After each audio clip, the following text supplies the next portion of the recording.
All right, today we're tackling one of history's most infamous characters, the Roman Emperor Nero. You hear that name and, you immediately think of madness, tyranny, a city going up in smoke. He's the guy who supposedly played his fiddle while Rome burned, the monster who killed his own mother, and the first emperor to really go after the Christians.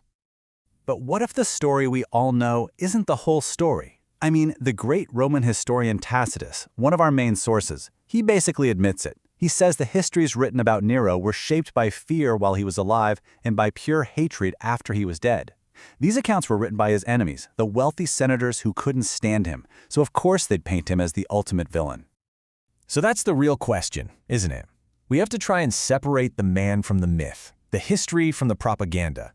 Was he just born a monster, or was he maybe a promising young ruler who got completely corrupted by having way too much power? Well, let's find out.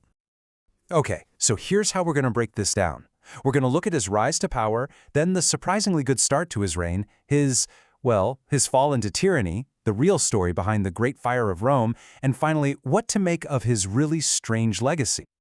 Nero's story doesn't really start with him. It starts with his mother, Agrippina, who was just terrifyingly ambitious. His journey to becoming emperor, it's a masterclass in political scheming, full of manipulation, exile, and, almost definitely murder. First thing you should know, he wasn't born Nero. His name was Lucius Domitius Ahenobarbus, and he had a top-notch pedigree. Through his mom, he was a direct descendant of the very first emperor, the legendary Augustus. But even when he was born, things were ominous. His own father, who was known for being a brute, apparently said that any kid he had with Agrippina would turn out to be a detestable menace to society. And this right here just shows you how ruthless his mother was. After being exiled, she comes back to Rome, marries her own uncle, the Emperor Claudius, believe it or not, and talks him into adopting her son. Suddenly, Nero is the heir, jumping the line right in front of Claudius's actual son, Britannicus. Then boom, AD 54, Claudius drops dead after eating some mushrooms. Pretty much all the ancient writers agree, Agrippina poisoned him. And just like that, at only 16 years old, Nero is the most powerful man in the world. Now, here's the crazy part. For a reign that we remember as a total disaster, it started out incredibly well. The first few years were so well run that people later look back on them as a kind of golden age, which just makes what happens later even more of a shock. This period, from AD 54 to 59, actually got a name, the Quinquennium Neronis. And during this time, the young Nero had two really sharp advisors, his tutor, the philosopher Seneca, and the tough Praetorian prefect, Burrus. You could say they were the adults in the room, pretty much running the empire with a focus on fairness and stability, while keeping Nero's meddling mother on the sidelines. And for a while it worked beautifully.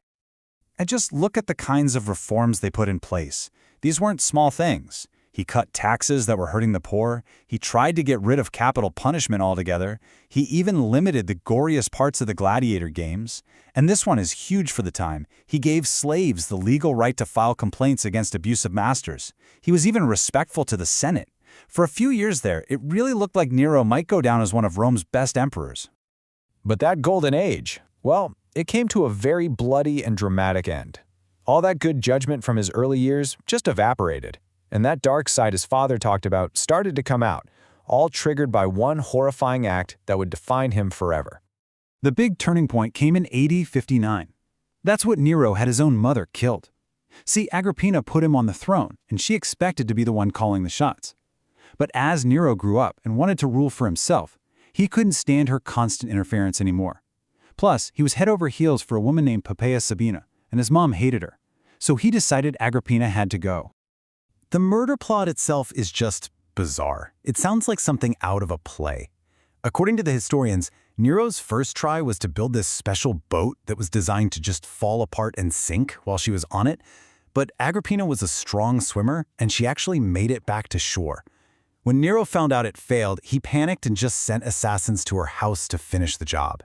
They stabbed her to death and then put out the story that she'd committed suicide.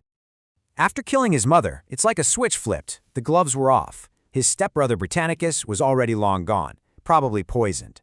Now he divorced his popular wife Octavia on fake charges and had her killed so he could marry Poppaea. Anyone he even thought might be a threat was just eliminated.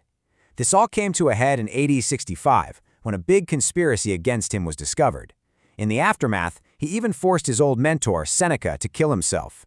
The promising young ruler was gone, replaced by a complete paranoid tyrant. And all of this leads up to the event that has defined Nero for 2,000 years, the Great Fire of Rome in AD 64. That image of him, playing his lyre while the city burns to the ground, it's one of the most famous in all of history. But is any of it actually true? First, you have to understand the scale of this thing. It was a complete catastrophe. The fire started down in the shops near the Circus Maximus, and with strong winds, it just exploded. It burned uncontrollably for 9 straight days. When it was finally over, a huge chunk of Rome was just gone. 3 of the city's 14 districts were totally wiped out, and 7 others were badly damaged.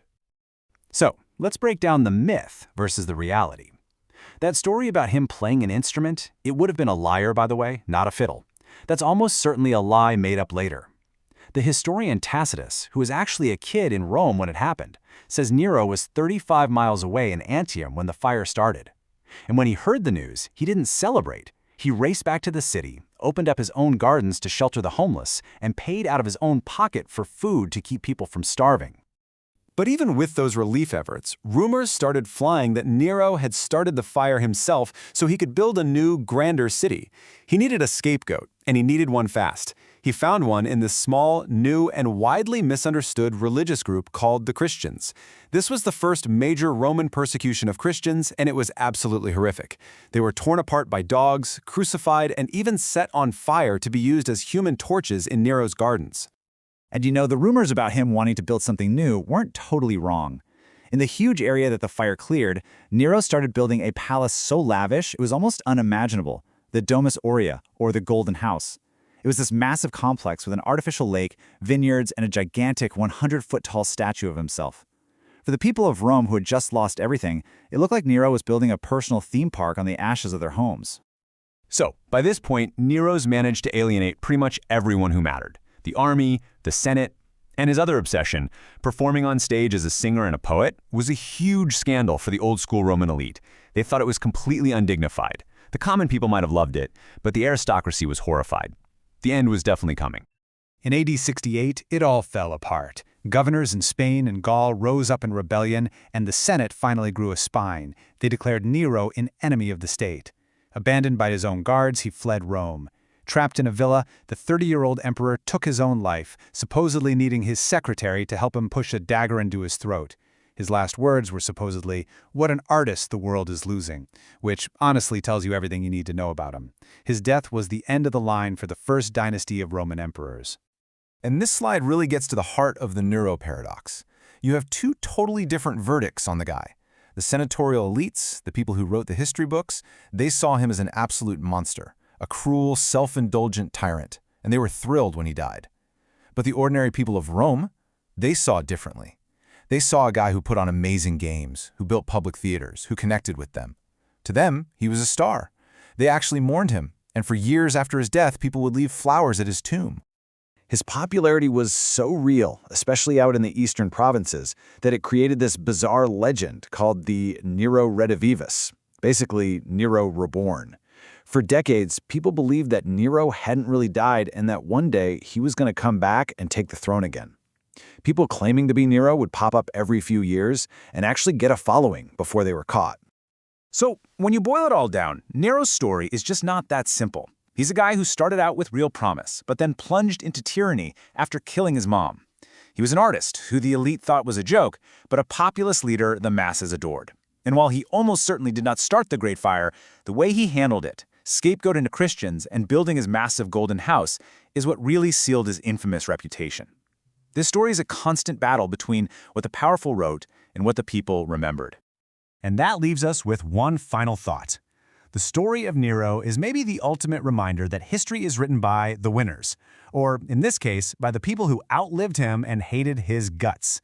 If the truth we get is filtered so heavily through the biases of his political enemies, it really makes you wonder, how should we judge the so-called villains of the past?